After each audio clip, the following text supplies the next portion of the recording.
il y a plusieurs modalités de traitement du cancer colorectal. Et le traitement est basé sur le stade de la maladie.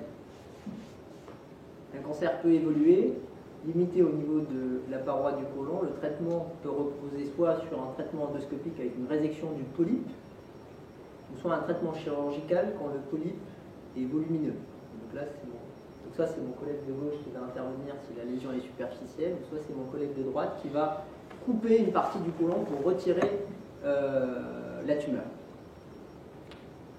Ce qu'on peut proposer après une résection chirurgicale d'un cancer du côlon, on peut proposer ce qu'on appelle une chimiothérapie adjuvante. Donc ça va être des médicaments que le patient va prendre pendant une certaine durée de quelques mois, car on sait qu'après un traitement chirurgical pour retirer la tumeur, même s'il n'y a pas de lésion secondaire, même s'il n'y a pas de métastase, il y a un risque théorique de récidive.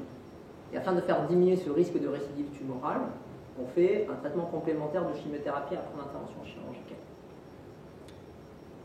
Quand la maladie elle est métastatique, donc ça c'est le stade où la maladie est évoluée, on peut dans cette situation proposer des traitements chirurgicaux quand les métastases sont accessibles à un traitement chirurgical, souvent associés à de la chimiothérapie. Donc quand je vous parle de chimiothérapie, c'est les médicaments qu'on connaît maintenant depuis plusieurs décennies. C'est ce qu'on appelle les chimiothérapies cytotoxiques. C'est des molécules qui vont venir agir au niveau des cellules tumorales qui ont la particularité de se diviser rapidement. On a depuis à peu près une dizaine d'années des nouvelles molécules dans notre arsenal thérapeutique qu'on appelle les thérapies ciblées, qui sont en fait des biothérapies, qui sont des anticorps monoclonaux. Et la particularité de ces médicaments, c'est qu'ils ciblent spécifiquement la cellule tumorale. Donc il y a deux grandes classes de thérapies ciblées, ce qu'on appelle les anti-angiogéniques et les anti-EGFR.